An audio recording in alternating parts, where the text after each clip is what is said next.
तुम रसोड़े में कुकर में चने चढ़ाकर मेरे पास आई थी, तब रसोड़े में कौन था? कौन था? कौन था? मैं थी, तुम थी, तुम थी, मैं थी, तुम थी, कौन था? जब रसोड़े में कौन था वायरल हुआ तो मैं राजन सर का शो कर रही थी, ये रिश्ते हैं प्यार की, स्टार प्लस के लिए, और मैं शूट कर रही थी सुबह से शाम तक। अच्छा, साथी कलाकारों में और सेट पे खुसुर पुसुर हो रही थी, पर मुझे नहीं पता चला। और मैं सोशल मीडिया पर नहीं हूँ, मतलब मैं व्हाट्सएप पर भी नहीं हूँ।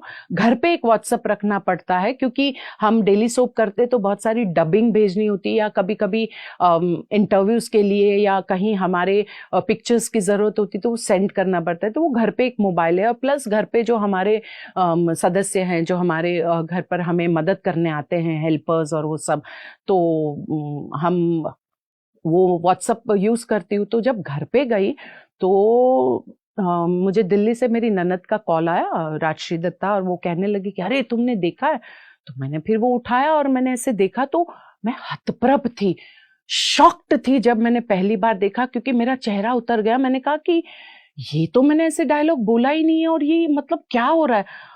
आप यकीन मानिएगा कि मैंने कम से कम वो 3 से 4 बार वो देखा वीडियो, तब जाके मुझे समझ में आया कि अच्छा, इसको एक नए एक मोड के साथ उसको यशराज जी ने प्रस्तुत किया है, और एक अलग ही उसको, एक मेरे डायलॉग को एक रिदमिक व्यू में उसको किया है, और ये दर्शकों को पसंद आ रहा है। तब जाके मुझे पता चला शाम में।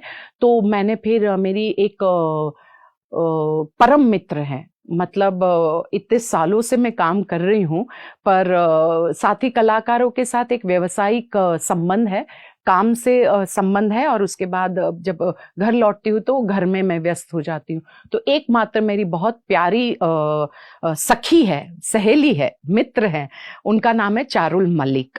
तो उनसे मैंने फोन किया, मैंने कहा कि चारुल, आप मुझे ये यशराज जी का नंबर दीजिए, क्योंकि उन्होंने ऐसे किया तो मुझे तो बात करनी ही होगी।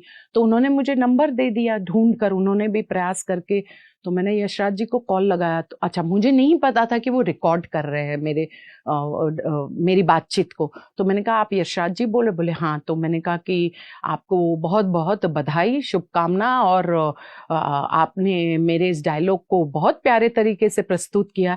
तो उन्होंने कहा कि मैम, मैं डरा हुआ था कि आप मुझे डांटेंगी, क्योंकि जब मीम बनाते हैं तो ज्यादातर लोग, मतलब जिन पर बनाते हैं, वो उतना शायद सहजता से नहीं लेते हैं, पर आप तो मुझे बधाई दे रही है, मेरा नंबर खोज के आप ये कर रही है, तो आई एम रियली टच्ड। फिर उन्होंने अपनी मम्मी से भी बात करवाई, तो मुझे बहुत अच्छा लगा। मैंने उनसे यही कहा, और आज भी जोश टॉक के माध्यम द्वारा मैं आप सभी से यही कहना चाहती हूं कि जब यंगस्टर्स या कोई ऐसे कलाकार एक हमारी चीज को एक नया रूप देते, नए तरीके से पेश करते, ये तो क्रिएटिविटी है, ये तो बहुत अच्छी बात है। और मैं कलाकार हूं, हमारा धर्म क्या है, हमारा कर्म क्या है? दर्शकों को मनोरंजित करना। अगर मेरे मीम से लोग हंसकर खुश होते हैं, उनका दिन बनता है, उनका मूड बन जाता है, उनको खुशी मिलती है, एक सकारात्मकता मिलती है, पॉजिटिविटी मिलती है, सो आई एम हैप्पी। एक कलाकार के नाते मैं धन्य हो गई कि मेरे इस काम की वजह से वो खुश हो रहे हैं।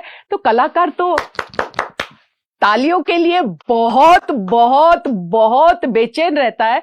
तो मुझे तो स्वयं प्रभु ने ब्लेस यू बोलकर भेजा, और दर्शकों ने निस्वार्थ रूप से, मैं सोशल मीडिया पर नहीं हूं और मुझे बेस्ट ट्रेंडिंग एक्ट्रेस का अवार्ड मिलता है, और ये प्रभु का आशीर्वाद और दर्शकों का निस्वार्थ प्यार नहीं है तो क्या है?